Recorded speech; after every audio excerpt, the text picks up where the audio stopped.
Welcome to the Wild West, a time and place where lawlessness reigned and outlaws ruled the land.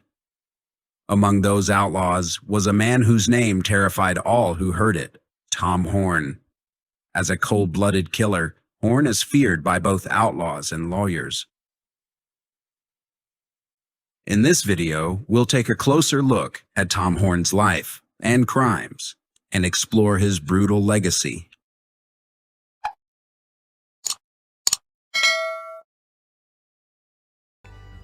Tom Horn has worked as a scout, cowboy, soldier, ranger, and even a Pinkerton agent.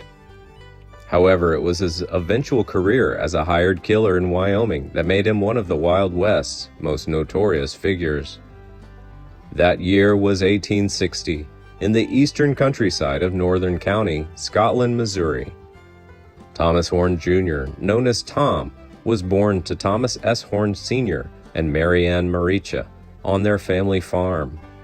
The Horns owned a 600-acre property divided by the South Wayaconda River between the towns of Granger and Etna. Tom was the fifth of 12 children, and his childhood was marked by physical abuse from his father. He has few companions, with only his friend being a loyal dog named Shedrick. However, tragedy strikes when young Tom gets into a fight with two boys, leading to Shedrick's untimely death at the hands of a shotgun blast. Tom Horn's journey to become a notorious assassin in the Wild West was not easy. At the age of 16, he left his abusive family behind and traveled to the American Southwest, where he joined the United States Cavalry Force as a civilian scout, packer, and interpreter under his command. Al Cyber, Dialogue in War. It was during this time that Horn proved his worth in battle, as he and his teammates scouted Mickey Free against an ambush by Apache warriors while helping troops cross Sebeque Creek. Horn's bravery and ability to track down Geronimo's stronghold earned him a reputation as a respected scout. In 1885, Horn assumed the position of captain of the reconnaissance squadron under Captain Emmett Crawford at Fort Bowie. He went on to prove his bravery and dedication during a march, where his camp was mistakenly attacked by Mexican militiamen, resulting in a gunfight that left Horn wounded and Crawford dead. Despite the defeat, Horn remained committed to his duties and, in September 1886, was present at Geronimo's final surrender, acting as an interpreter under Charles B. Gatewood. It was during these years that Horn honed his marksmanship skills and became acquainted with the violence of the Wild West. Tom Horn is no stranger to violence, and the first murder occurred. He was just a young man at the time, and the reason for the deadly duel was something as trivial as a dispute over a prostitute. It was shocking to think that just such a trivial matter could lead to the death of a man. But for Horn, this was just the beginning of his infamous life. After the war, Horn used the money he earned to establish his own ranch in Aravipa Canyon, Arizona. He is very proud of his farm, which has 100 cattle and 26 horses. But his joy was short-lived, with merciless cattle thieves attacking his farm one night, stealing all his cattle. This incident left him feeling helpless, angry, and resentful of thieves. It was a turning point for him, which led to his decision to become a long-range detective. Tom Horn became interested in law enforcement during his time as a deputy sheriff in Arizona in 1890. Horn joined the Pinkerton Agency as an itinerant gunman, quickly becoming a skilled hunter and famous for hunting outlaws. It is believed he killed 17 men during his time with the agency. However, pressure from the agency forced Horn to resign, despite his respected reputation as a follower. After that, Horn decided to operate on his own, working as a cattle detective in Wyoming for the beef magnates. During the Johnson County War, Horn refused to kill anyone for the Pinkertons, but provided similar lethal services to herders for $500 to $600 per cattle kill. His reputation as a methodical hunter and ruthless killer quickly surfaced. However, it was Horn's encounter with thieves who had stolen all of his livestock that aroused his deep hatred and disdain for thieves, prompting him to pursue law enforcement career.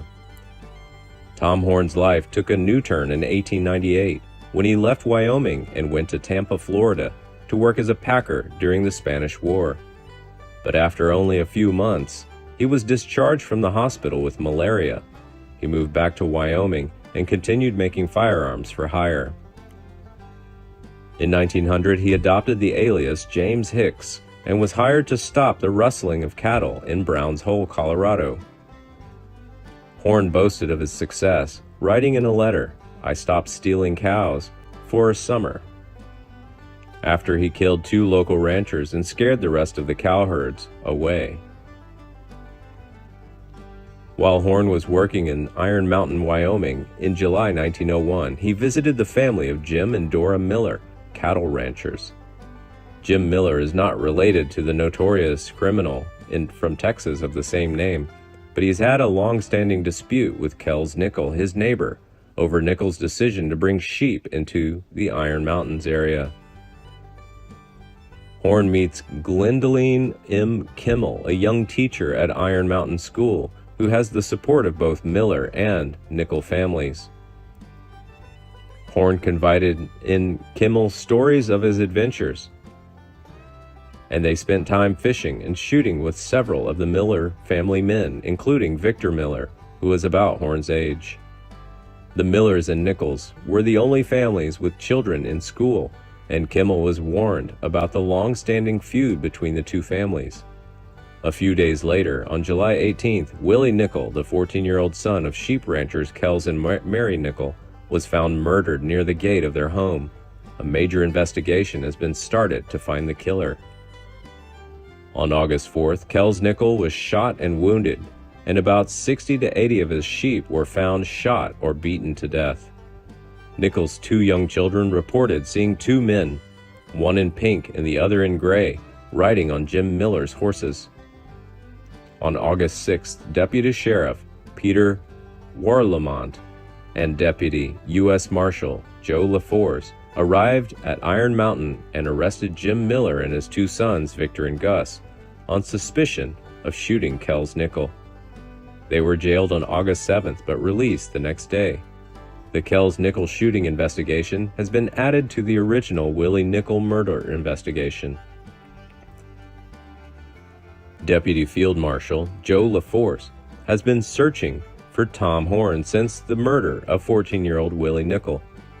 In January 1902, LaForce had the opportunity to question Horn about the murder. Horn, still drunk from the night before, is said to have talked to LaForce about the job when he made what LaForce called a confession to the murder. Horn, in a drunken state, took his rifle and bragged to LaForce that it was the best shot that he'd ever made from 300 yards and the dirtiest he'd ever done. LaForce wasted no time, and Horn was arrested by the county sheriff the next day. The case was assigned to Walter Stoll, Laramie County prosecutor. Judge Richard H. Scott, who presided over the case, is running for re-election. The trial of Tom Horn became a major controversial event at the time, with many arguing that Horn was innocent and the confession was forced.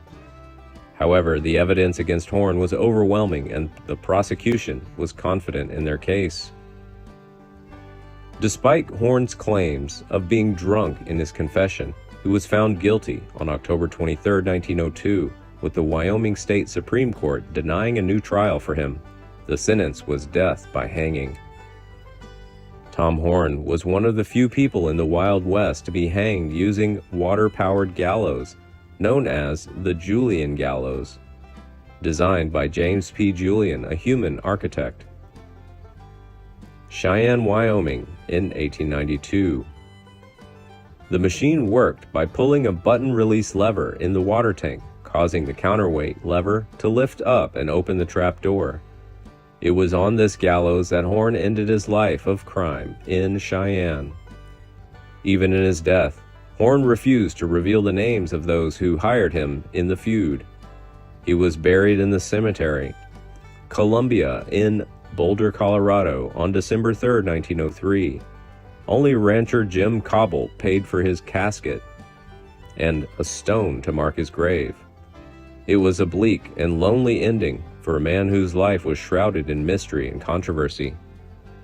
Despite his brutal reputation, there are those who believe that Tom Horn did not commit a crime and that he was unjustly executed. His alleged confession was made while he was drunk and may not be admissible in court. Even Geronimo, the famous Apache warrior, cast doubt on Horn's guilt. Whatever the truth may be, there's no denying that Tom Horn is a terrifying presence in the Wild West. He spread fear and terror throughout the region, and his name is synonymous with violence and brutality. Today, he remains an intriguing and controversial figure, a symbol for the lawlessness, violence that characterizes the Wild West. Please like and share if you find the video content interesting and useful. Don't forget to subscribe to the channel and comment below so as not to miss the upcoming interesting videos. Thanks for watching.